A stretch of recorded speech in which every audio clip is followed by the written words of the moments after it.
Place à la lecture dans Il était une fois un livre. Voir la mer, donc il s'est fait nommer en Bretagne, il était l'instituteur de ça. Avec Nathalie Ramage sur Fréquence 8. Bonjour à tous et à toutes. Pour notre dernière journée de la semaine passée en compagnie de Cécile Marcadet, va continuer de vous présenter, terminer de vous présenter son dernier roman, Le Cabinet italien, édité chez L'Harmattan. Bonjour Cécile Marcadet. Bonjour. Il y a un événement qui intervient assez rapidement dans votre livre, au début. Vous envoyez votre héroïne en Afrique. Donc, je sais que vous aimez les voyages. Vous associez d'ailleurs l'Afrique, alors, pas vous personnellement, mais le fait qu'elle se soit reconnue comme le berceau de l'humanité. Tout un symbole. C'était important pour vous d'envoyer Violette là-bas suite au décès de son père? Ce qui était important, pour moi, c'est l'Afrique. L'Afrique est un continent que j'aime bien, on y est allé souvent. Et oui, j'ai l'impression que c'est une possibilité pour se ressourcer. Donc, pour moi, c'était évident, elle partait en Afrique. Je ne me suis pas posé plus de questions que ça, c'était ça, c'est tout. Il fallait l'envoyer faire des fouilles là-bas. Voilà. En même temps, fouiller un petit peu sur elle-même. Peut-être. C'est un lieu propice, un continent propice à l'introspection, ça, l'Afrique? Ça dépend des gens, hein. Il y a des gens qui n'aiment pas du tout l'Afrique, qui préfèrent l'Asie. En ce qui me concerne, moi, je trouve que, oui, c'est vrai, c'est le berceau de l'humanité pour moi. Et c'est là où on ancre ses pieds, ses racines, quoi. Mm-hmm. Et qu'on fouille la terre. Ah ben, notamment. Et en fait, j'avais connu des gens qui faisaient des fouilles en Afrique. Et donc, comme elle faisait de l'histoire de l'art, et ça a été, voilà. Pour vous, c'était une évidence de l'envoyer faire un petit séjour là-bas, quoi. Bon, oui. Elle aurait pu même continuer, mais pourquoi pas, mais elle ne l'a pas fait. Non, il y a eu un déclic. Ouais. Il y a eu un déclic et elle est rentrée, quoi. Oui, c'est ça, voilà. Alors, il y a autre chose... un élément que j'ai découvert, un autre élément que j'ai découvert aussi dans votre livre, c'est vrai que quand on est dans une salle des ventes, on voit passer beaucoup d'objets, et vous faites référence à un bébé piano, un bébé piano en biscuit. Et là, je n'avais jamais entendu parler du bébé piano. Alors déjà, le biscuit, c'est de la porcelaine, mais qui n'est pas brillante, qui n'est pas vernissée. Et on dit biscuit parce que cuit 2 fois. Bon voilà, ça c'est un terme d'antiquaire qu'on retrouve de brocanteur. Non, mais par exemple, les poupées anciennes ne sont pas en porcelaine, les têtes ne sont pas en porcelaine, elles sont en biscuit. Voilà. Et un bébé piano, c'est en fait un petit objet qu'on pose sur un piano. Alors donc il est un peu plat, il est soit assis, il se tient la tête avec ses mains, soit il est à 4 pattes, soit... Enfin, c'est voilà. Un bébé en fait. C'est un petit bébé. Donc, et souvent du XVIIIe siècle. Oui, c'est des productions allemandes, autrichiennes, enfin voilà. Donc ce sont des mini-pianos, bien évidemment. Comment ? Ce sont des mini-pianos ? Ah non, pas du tout, ce sont des objets qu'on pose sur le piano.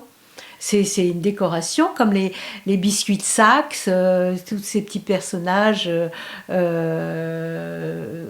qu'on pose, c'est une décoration qu'on pose sur le piano. Sur le piano. Voilà. Un bébé piano, quoi. Ben voilà, on l'a appelé comme ça. D'accord, bon.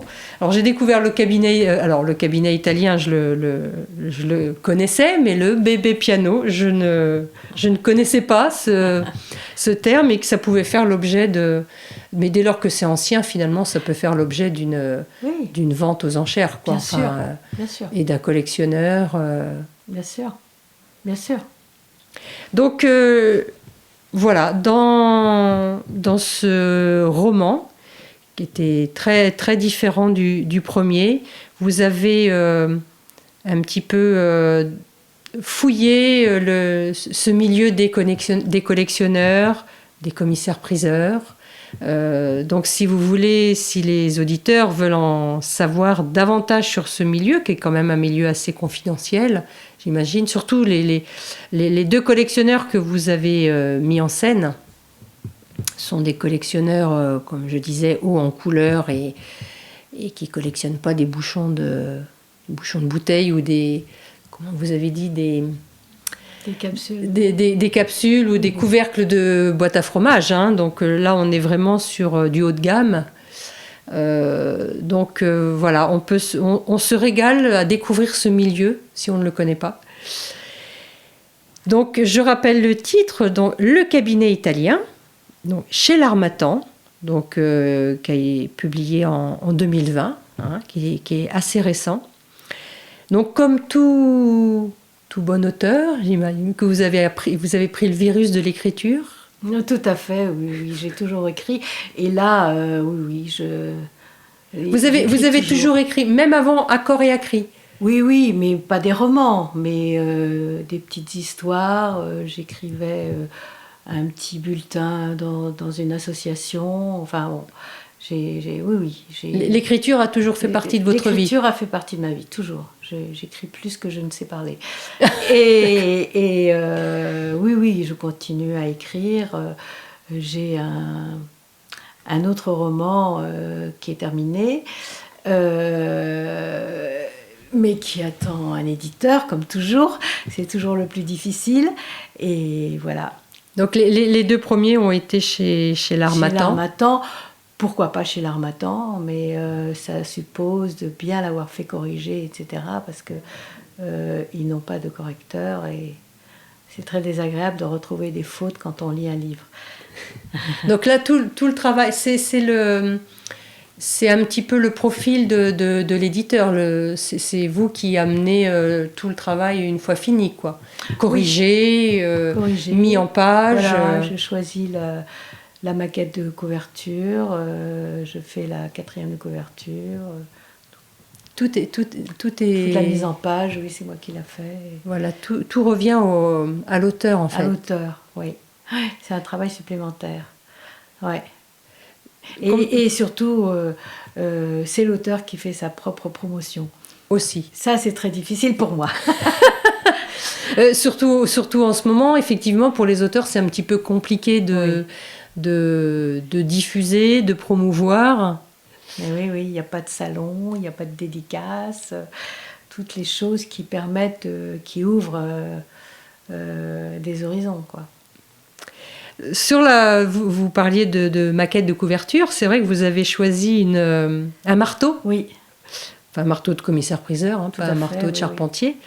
Vous auriez pu mettre le cabinet italien. Ben non. fallait pas dévoiler tout de suite. Non, c'est pas ça. C'est que je voulais que un livre a besoin d'imagination. Bon, j'ai essayé de le décrire comme je l'ai vu, comme je l'ai pu, mais il faut laisser au lecteur le soin de l'imaginer comme il en a envie. Et donc, je n'aurais jamais mis le cabinet italien. Pourtant, j'ai pris des photos quand je suis allée dans des musées, etc. Parce que c'est vraiment une pièce qui m'intéresse et que j'aime bien. Mais j'aurais pas mis un cabinet. Non. Pourtant, ça déflore un peu le roman. Oui, c'est vrai que vous le décrivez avec sa marqueterie, avec son lapis-lazuli, oui, ses pierres et tout, mais c'est vrai qu'après, ça permet au lecteur d'imaginer ce qu'il veut. Comme le jeu support, d'ailleurs. Bah, tout à fait. Vous donnez tous les éléments de ce personnage, de ce grand personnage habillé habillé à l'ancienne, dans des couleurs. Et après, on s'en fait sa propre. Oui, tout à fait. Oui. Ouais. C'est vrai que c'est toujours un petit peu pour ça que quand il y a des adaptations au cinéma, des fois la confrontation entre le personnage qu'on s'est imaginé et l'acteur qu'on nous donne à voir est parfois décevant, quoi. Oui, moi plusieurs fois j'ai beaucoup aimé un livre et quand je suis allée le voir au cinéma j'étais très déçue parce que ça ne correspondait plus au rêve que j'avais projeté à partir du livre. Quoi. Voilà. À notre imaginaire, quoi. Voilà, ça. Je trouve que le livre a besoin, la lecture a besoin d'un support imaginaire. C'est pour ça que la fin de Accord et Acri était... Laissé au bon vouloir du lecteur. Tout à fait. Alors c'est vrai que quand on est positif, on va pouvoir s'imaginer. Moi j'aime beaucoup quand les fins comme ça d'histoires sont laissées à l'appréciation du lecteur, parce que en fonction de ce qu'on aime, on peut s'imaginer ce qu'on a envie, quoi. Là c'est un petit peu pareil en fait. Vous terminez votre livre. Voilà, il y a avec des points de suspension presque. Voilà, c'est ça, oui. Tiens, j'aurais pu mettre les points de suspension. Non, mais en fait, par rapport à l'histoire, on peut s'imaginer ce qu'on a envie. Tout à fait, oui. On donner la suite qu'on a envie à la vie de Violette, quoi. Ah oui, tout à fait. Ah oui, c'est mon idée de la lecture et c'est ma pensée, mon dialogue avec le lecteur. J'écris et en même temps j'amène le lecteur à lire et à transcender ce que j'ai écrit. Voilà. Vous l'accompagnez jusqu'à un certain moment et après le lecteur se débrouille tout seul. Voilà, tout à fait, oui, tout à fait. Ouais. Donc on aura le plaisir, je pense, de vous revoir, donc comme vous le disiez. C'est un roman que vous sortirez ? C'est un roman, oui. Je suis partie d'une biographie. Et puis comme la biographie en soi, c'est pas vraiment mon truc. Après, j'ai un peu élucubré. Et j'ai laissé mon imagination partir au fil de cette biographie. Donc ce sera une biographie romancée, quoi. Voilà, tout à fait. Oui, non, mais c'est une partie du roman, la biographie. Et après... c'est un support, quoi. Oui, c'est un support de départ. Et après, je m'en éloigne pour faire une autre histoire. Ça, c'est la liberté de l'auteur, quoi. Oui, absolument. Parce que c'est vrai que les biographies, c'est quand même un exercice très contraignant. Oui. Et puis pour lequel j'ai d'abord pas d'affinité, et pour laquelle, je veux dire, avec laquelle je ne suis pas complètement d'accord, parce que je considère que c'est toujours, enfin pour moi en ce qui me concerne, c'est un personnage qui est mort, donc il ne peut pas me raconter, je m'appuie sur certains récits que j'ai entendus, mais il y a des lacunes, quoi. Et puis il y a forcément des lacunes, et la vie de tous les jours, je l'invente, forcément. Mais c'est aussi le plaisir... C'est un peu ça. C'est la biographie, ça peut être qu'un roman. Et les romans historiques, c'est pas forcément de l'histoire. Il y a toujours des lacunes qu'il faut bien combler. Oui. Et puis c'est aussi un plaisir pour l'auteur de mettre sa touche, quoi. Enfin, tout à fait, oui. Et de laisser aller son imagination. Voilà, tout à fait, oui. Donc on vous reverra bientôt sur nos ondes, on vous réentendra, je veux dire, parce à la radio on ne voit pas forcément les auteurs, donc on aura le plaisir de vous réentendre quand ce roman sortira. Voilà, tout à fait, oui. Ce livre sortira.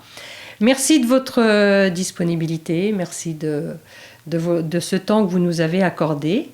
Et je rappelle donc le titre de votre livre, Le cabinet italien chez l'Harmattan. Et je renomme également le premier, c'était Accord et Acri, également chez l'Harmattan. Je vous remercie et je vous dis à une prochaine fois. Au revoir et merci beaucoup. Cécile Marcadet, le cabinet italien. Le jour de la vente approche. Les catalogues sont envoyés à la demande. On installe l'exposition. Certaines pièces sont d'une rare beauté. Quelques-unes, connues, répertoriées, sont le résultat du déchirement d'un propriétaire désargenté. D'autres ont fait l'objet d'une expertise sévère pour éliminer l'œuvre géniale d'un faussaire. Violette a encore en mémoire le scandale de meubles de Versailles dont chacun s'enorgueillissait. Rendez-vous compte, avoir réussi à recomposer le mobilier vandalisé et éparpillé pendant la Révolution, cela tenait du prodige. Mais la maladresse d'un chauffeur a permis de découvrir le poteau rose. Elle a même mis à contribution les laboratoires du Louvre, dont elle connaît les performances scientifiques. Tout doit être parfait. C'est sa véritable première et elle n'a pas le droit à l'erreur. Sa charge sera entérinée ou pas. Enfin, elle reçoit le cabinet Borghese-Windsor. C'est le meuble le plus extraordinaire, le plus fastueux qui lui ait été présenté. Marqueterie de lapis-lazuli et pierre dure, décor en argent et bronze doré, plaquage de palissandre. Bien qu'elle ait déjà eu l'occasion de l'admirer sur des catalogues, qu'elle en ait lu le descriptif, elle n'en croit pas ses yeux. Le collectionneur en demande une somme énorme. Certes, ce meuble a appartenu au pape Paul V et au roi d'Angleterre George IV, et cela justifie incontestablement sa valeur. Mais Violette se sent toute petite. La sueur ruisselle le long de sa colonne. Elle est prise de frissons, tente de se reprendre, cherche désespérément un siège qui pourrait accueillir sa modeste carcasse. Il lui faut se ressaisir, personne ne doit deviner son trouble. « Oh, papa, comme voudrais que tu sois là et m'aides à tenir le marteau. C'est juste ma faute. Trop d'ambition, j'aurais dû viser une collection de boîtes à camembert ou même de cannes à secret, mais là... Un commissionnaire qui la surveille du coin de l'œil lui apporte une chaise.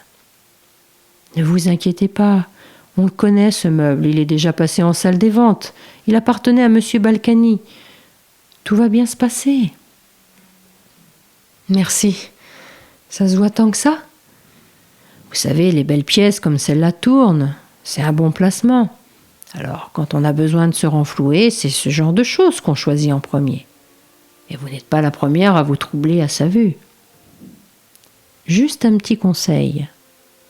Oui, mettez 2 personnes à le surveiller, pour qu'on ne mette pas les doigts dessus, et puis un coup de clé, maladroit ou pas, est vite arrivé. Comme je dis à mes enfants, on regarde avec les yeux, pas avec les mains. Merci Léon. Vous m'aiderez au moment de l'exposition. Je vais prendre des mesures pour qu'il soit protégé d'une balustrade et je compte sur vous pour me dénicher 2 vigiles sûrs. Elle a décidé qu'il y aurait 3 jours et demi d'exposition et que la vente aurait lieu un dimanche. Son souhait, que la météo soit peu clémente pour que les acheteurs potentiels n'aient pas trop à choisir entre une balade à la mer et la salle des ventes. Tout doit être parfait. Il l'aurait voulu. Violette a écrit ces 2 phrases dans sa cuisine. Ce sont ses moteurs. Place à la lecture dans Il était une fois un livre. Voir la mer, donc il s'est fait nommer en Bretagne, il était l'instituteur de Sarzeau. Avec Nathalie Ramage sur Fréquence 8.